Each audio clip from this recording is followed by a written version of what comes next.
Self-care. It's such a deep, layered word, and for me, it's really become the process of getting to know yourself, showing up for yourself over and over again. In creation of the Self-Care Creature podcast, I want to teach you, too, how to have a relationship with yourself. We're going to dive into the psychological and physiological unfoldings of adopting what I love to call a self-care lifestyle. This podcast is here to help you, the stressed out but spiritually minded individual who can feel that wild calling in your heart, who wants to develop self-care rituals to support your daily living, give you the confidence and know-how to live through your intuition and raise your self-worth. You deserve it. You are capable of this. And I want to help you understand how the hell to get there, what it actually means, and how do you actually live it.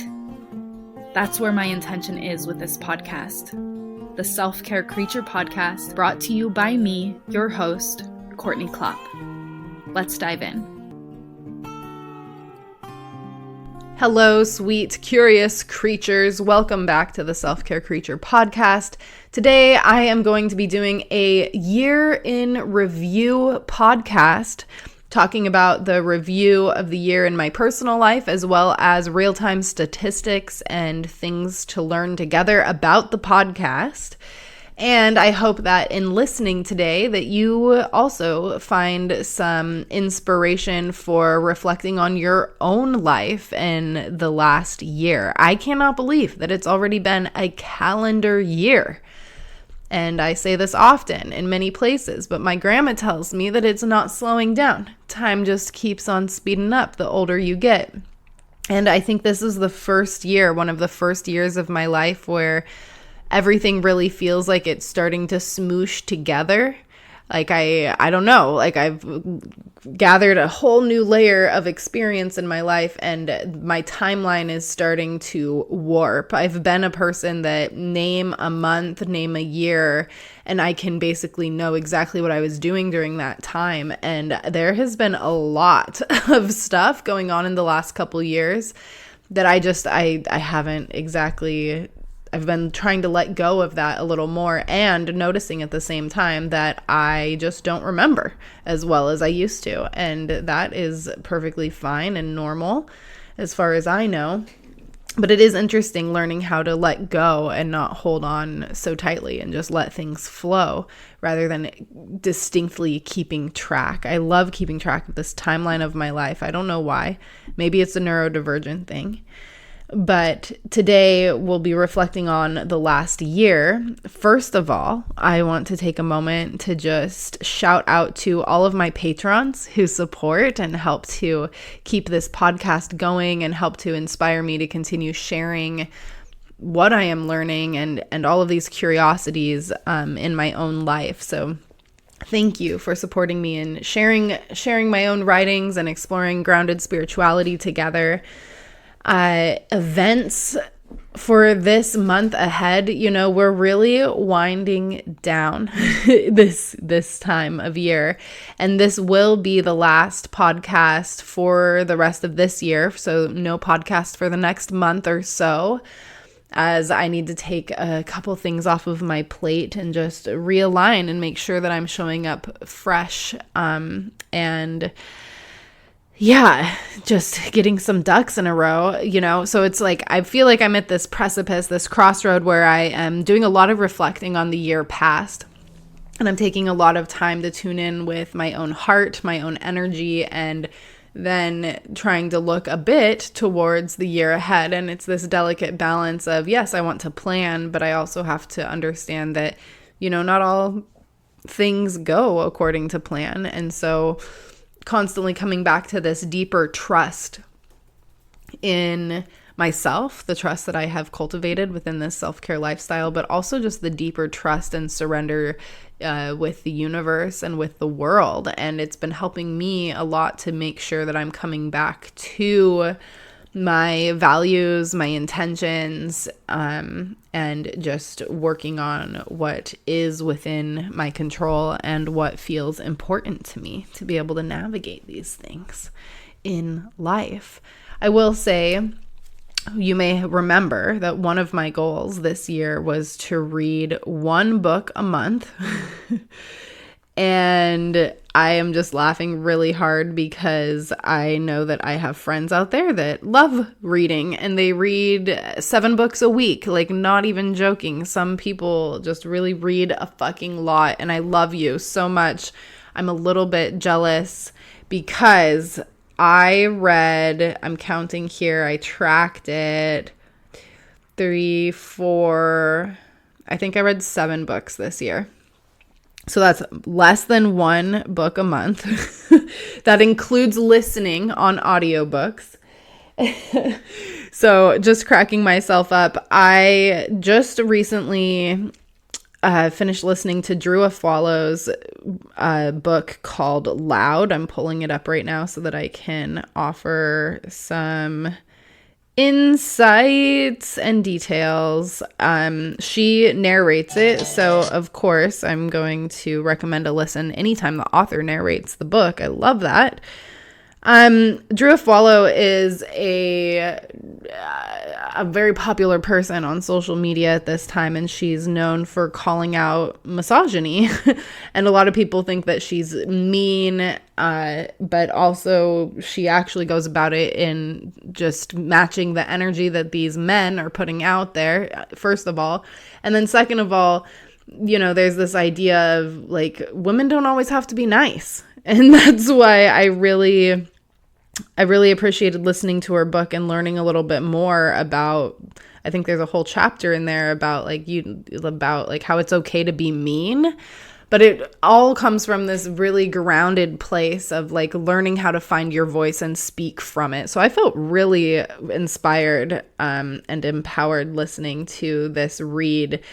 It's described as the empowering, inspiring, patriarchy smashing first book by podcast star Drew Afwalo. So that's one book I just finished. And since I'm starting my podcast episodes now, letting you know some things that I've watched or listened to or read, I would recommend that one. I really would. And since we are going through the year, some other books that you might be interested in, I read Ritual by Malidoma Somé and Of Water and Spirit also by him, as I'm learning, getting to know the Dagara tribe tradition a little bit more as I'm studying grief work. The Soul Retrieval Journey on audiobook by Sandra Ingerman, who is a really profound and very knowledgeable shamanic practitioner as far as I know. There's Breathe by James Nestor that absolutely changed a lot for me, and I talk about this more in the Quality of the Breath episode, but I have been mouth taping. I have been sleeping with mouth tape. I found out that one of my students has been sleeping with mouth tape for like 20 years because she understands the benefits. So that I've been really fascinated by the information from that book, and it's really stuck with me. So highly recommend. Ancestral Medicine, equally very deep and knowledgeable read. And then the first book of the year that I had read was Feeding Your Demons. And that is not necessarily a practice that has stuck with me, even though the practices of the time were very, very deeply transformative. Learning how to turn towards, I feel like that was a deep shift within myself of learning how to turn towards things and the parts of myself that are challenging. So 2 things that I worked really, really deeply with is depression, learning to turn towards my depression demon as using the language of this book. And then I'm not sure if I'm remembering properly, but I feel like shame might have been the other one. See, I don't even remember now, but it's been really beautiful process of learning how to accept all pieces of myself. And I think that has been kind of an overarching theme of this past year, how to accept all pieces of myself and really just understanding and knowing myself in this deeper way. And what I have come through and found in this past year is that is the trust, the self-trust that I have built for myself feels more profound than I think I've ever experienced. Because I've always known that it's there, but it's come up in some really big ways where I've realized, oh shoot, like I can trust myself. And then I also have a community of people that I trust and can depend on. And I've had a plethora of experiences this year where my community has really shown up for me. And I don't just mean that community as in students and clients, but I also mean my personal community of friendships, as well as I'm including professional support, therapists, mentors, teachers in these kind of ways that have been surprising along the way. So yeah, let's just see. I'm going to invite you to, as we get in here, feel free to grab a tea, a journal, or you can just relax and listen. I want to remind you, as I will, I'm sure, several times, that there is a podcast feedback form. As I am doing a year in review, let me know what you want to hear. Truly, making a list there. So first, just reflecting on the podcast year together. I've got some of these statistics. We're almost up to 2,000 total downloads, lifetime downloads, which is wild to think about. My statistics will only let me see the last 6 months. So in the last 6 months, the top 3 episodes have been episode number 1, my life journey in 1 hour, and which was launched on my 30th birthday, March 18th, 4 years ago. I can't believe it. Or almost 5 years ago now, because what is time and math? Oh gosh. And the second episode that's been most popular this last 6 months is episode number 9, Authenticity and Being Open in Our New World, which is an episode I recorded with a friend of mine, Haley Siggs. And it was also from 2020. So I don't know where or how that jump came to be. But I feel excited that people have been listening to it. And then another popular episode that I just did a few months ago is about the BS in online coaching and spirituality with Eva Collins. That was a really fun podcast episode. So if you haven't listened to those, feel free to give that a listen.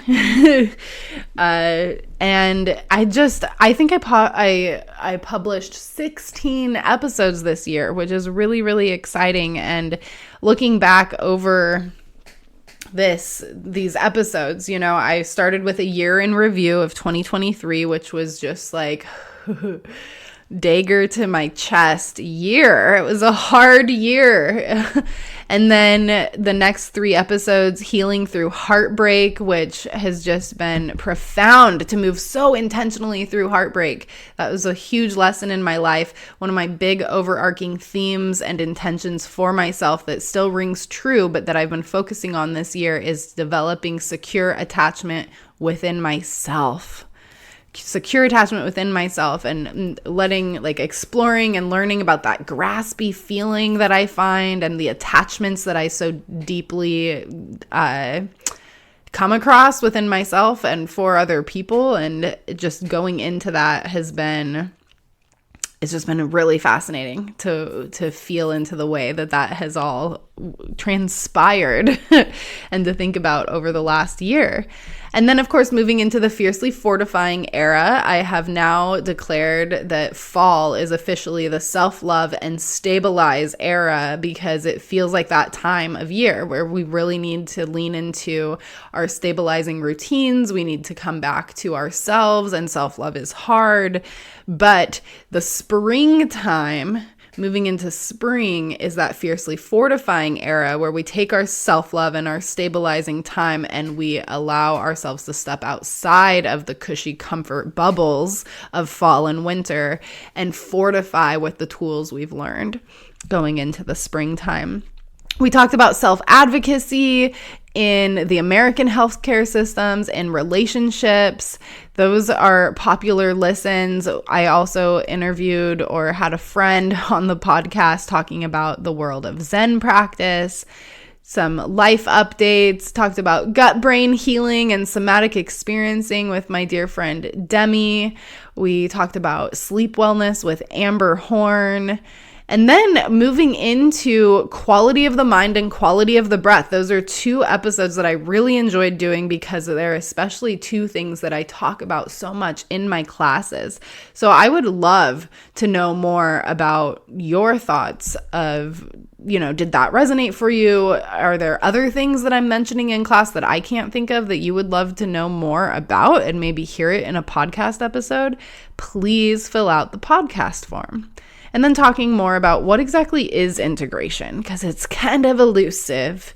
And then, of course, my most recent favorite, hope is not an emotion. That has been truly inspiring and transpiring for me. I'm really loving these words, inspire and transpire right now, to just realize oh yeah, hope is a skill that we cultivate. Definitely listen to that episode. I feel very passionate about it.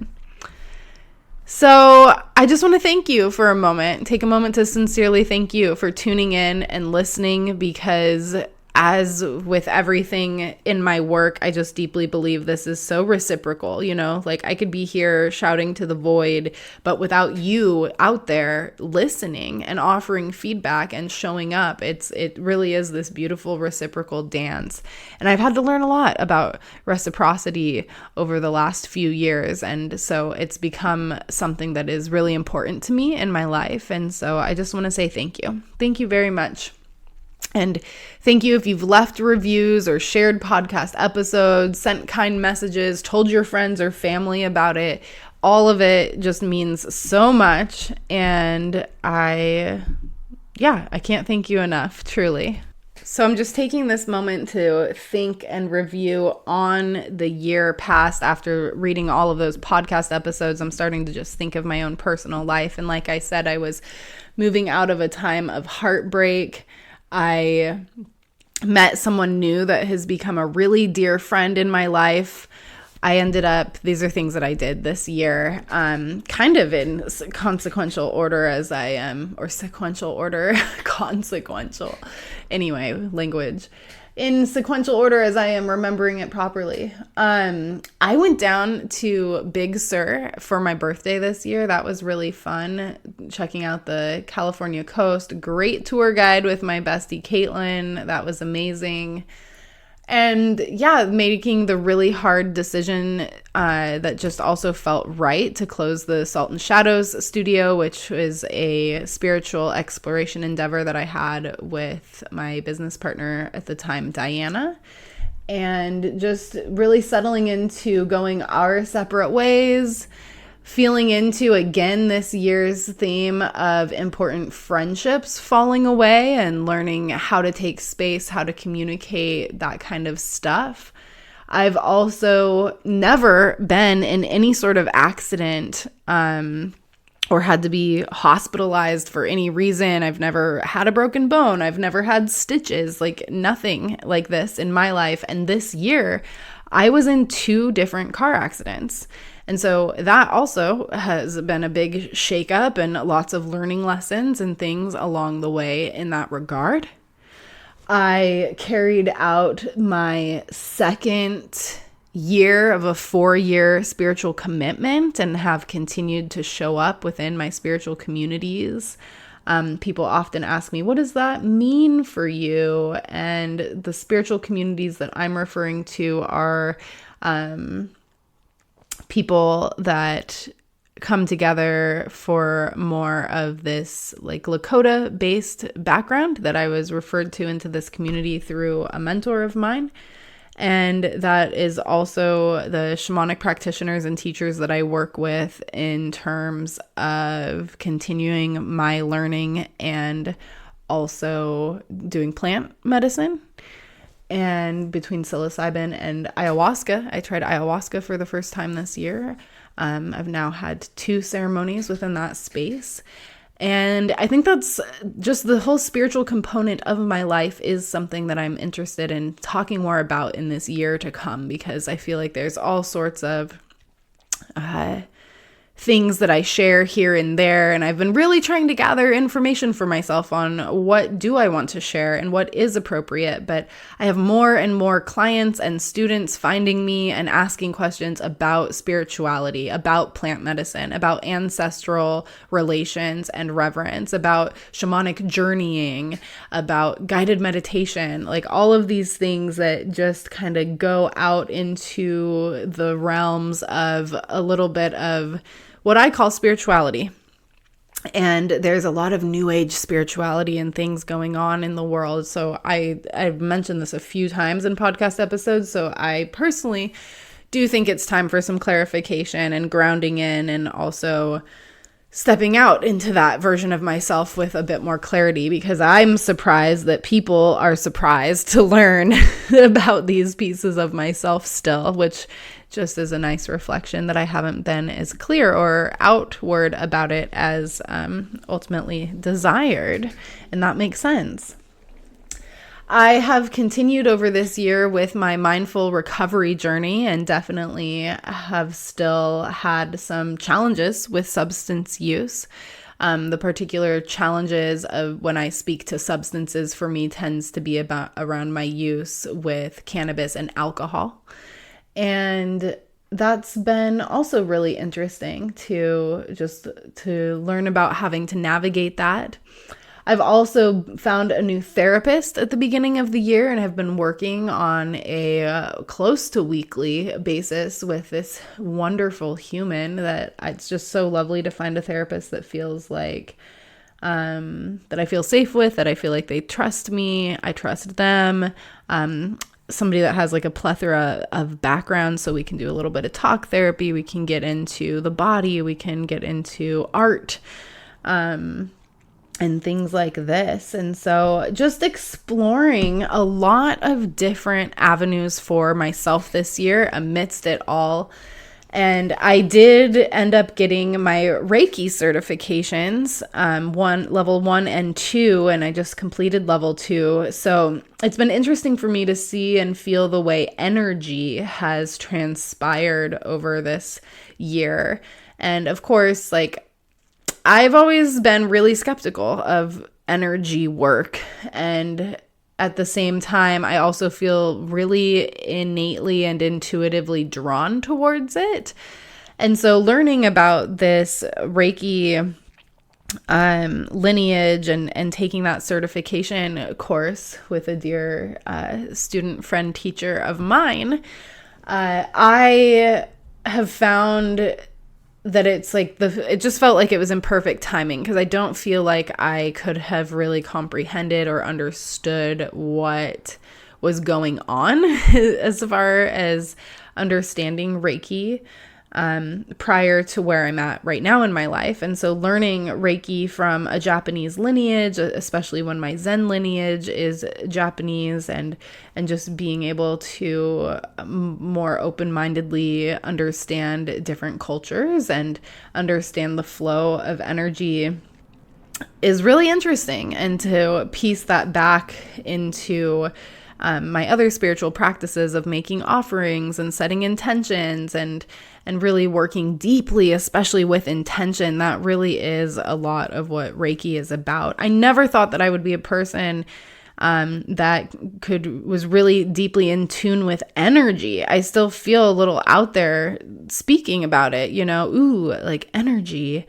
But no, it's actually, it just feels, it's very real for me. It's becoming very real. And just understanding it in a a far deeper way that I'm not going to get into necessarily on this episode, but I just wanted to touch base on it. But if you're sitting here listening to me ramble on about this and you are wondering what is Reiki, I think that I could offer a great definition. Reiki is considered a gentle and non-invasive energetic healing modality. As mentioned, it originated in Japan in early 20th century, and it is rooted in Buddhist and Zen traditions, involving the transfer of universal energy through practitioners' hands to promote physical and emotional healing. And so a Reiki level 1 practitioner can practice Reiki on themselves, with animals, and in group settings. And a level 2 practitioner has the permission and the knowledge to be able to work with other people as well as do distance healing.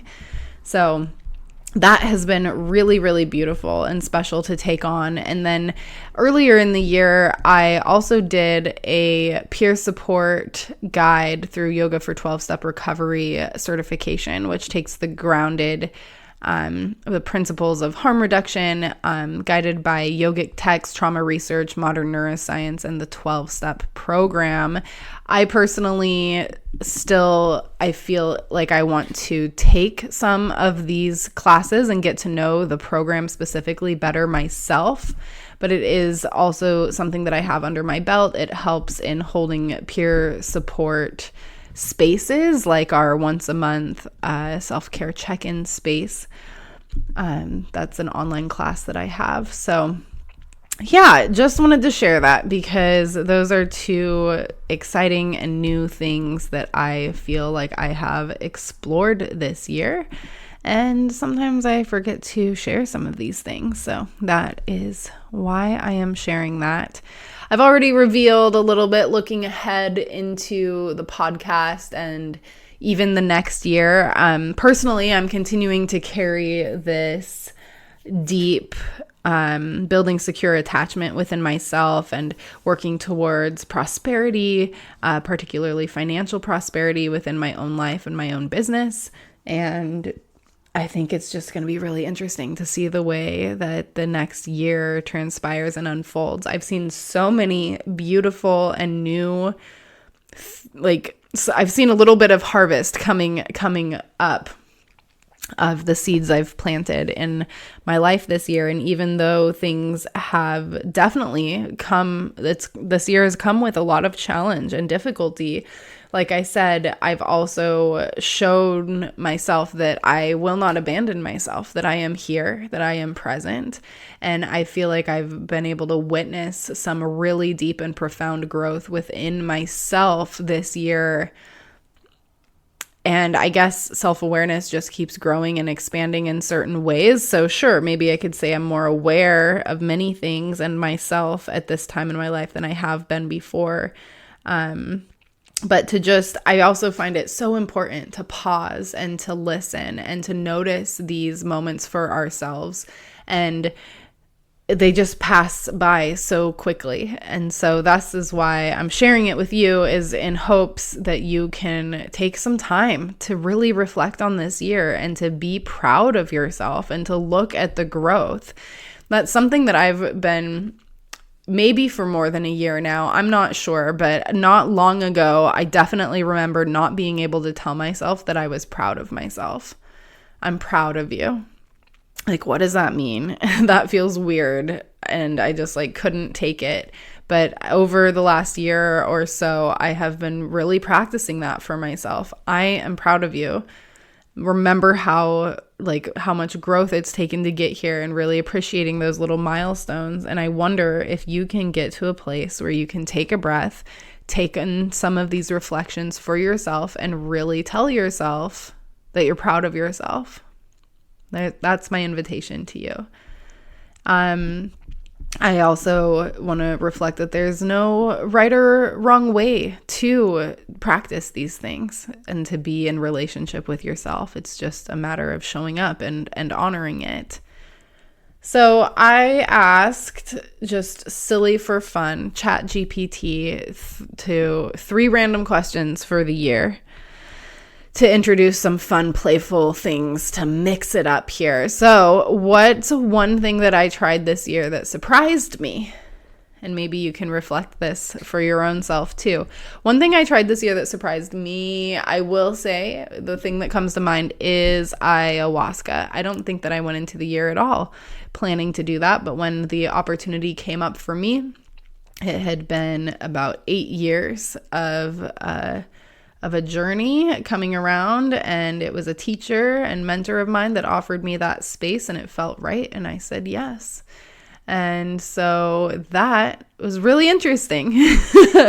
That definitely surprised me. If I had to choose a self-care item or practice that defined my year, what would it be? I am going to say check-ins. The levels of awareness, checking in with myself, and that has really helped me to tune into energy. The checking in with my physical plane, checking in with my emotional plane, checking in with my mental plane, checking in with my transpersonal plane, the spiritual plane, connection to something greater than myself, and realizing and recognizing all the different energy between each of those planes and feeling into the interconnectedness of it all. I think that practice has really, really defined your year. Okay. Yeah, I'd say that it did define my year. Taking time to be able to, it's like the next level of moments of pause, which I talk about all the time, but this feels like, okay, I'm taking a moment of pause, and I'm also noticing, I don't know how else to say it, guys, my energy. I'm noticing my energy. I'm noticing what is mine and what isn't. It's giving me the ability to notice if I have a charge within my nervous system or my body, if there's something here that needs attention, how I'm really doing. It feels like just the next level. So that, I'd say, is a self-care practice that really defined my year. Shout out to my therapist for helping me learn that one.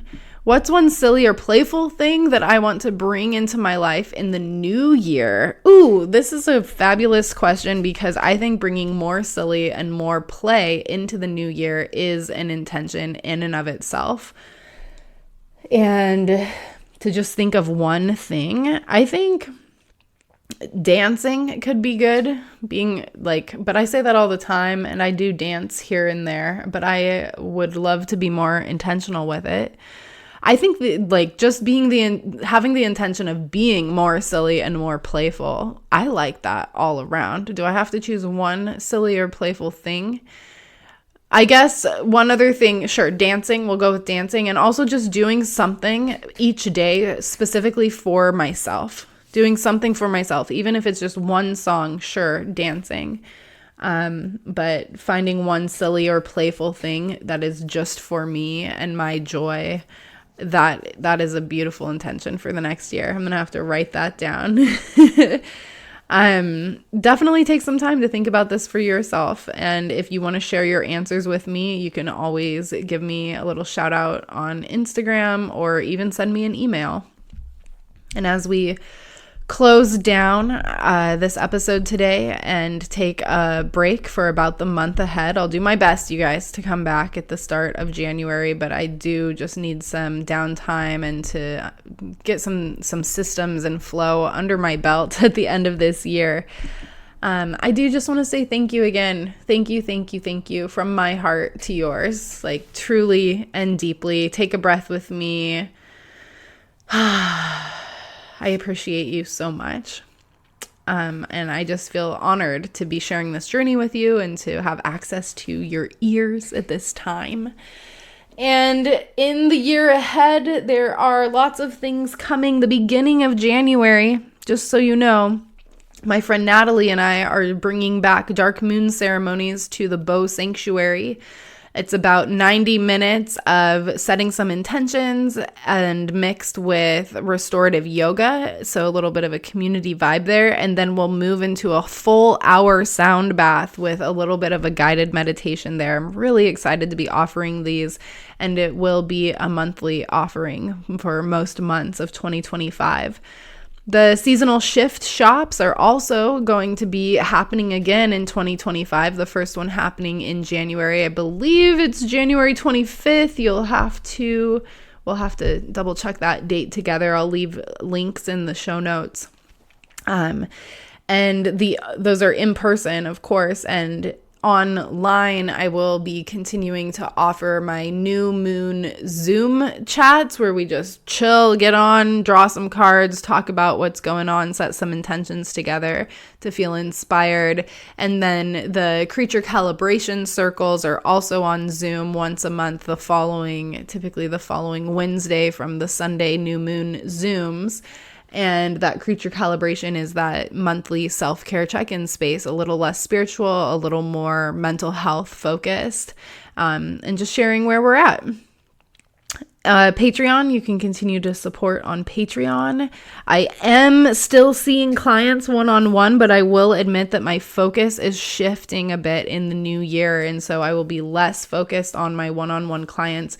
You can still see me in person at the Bow Sanctuary, but I've about reached my capacity for online clients and may be taking that offering to a wait list. So if you have been thinking about working with me and you're interested in an online slot, definitely please feel free. The best thing to do would be email me, but you can reach out on Instagram as well if you're interested in becoming an ongoing online client. I would be willing to consider at least one more spot, but like I said, that capacity is pretty much full for me as I just take my interest in a different direction, and not entirely different, but just focusing my energy in other areas. The last thing that I want to share here that I'm really excited about, and actually probably should have shared it at a much earlier point in the podcast, but I am putting together a pre-sale for apparel. I'm really, really excited about this. I've been wanting to do apparel for so long, and it's just taken me a long time to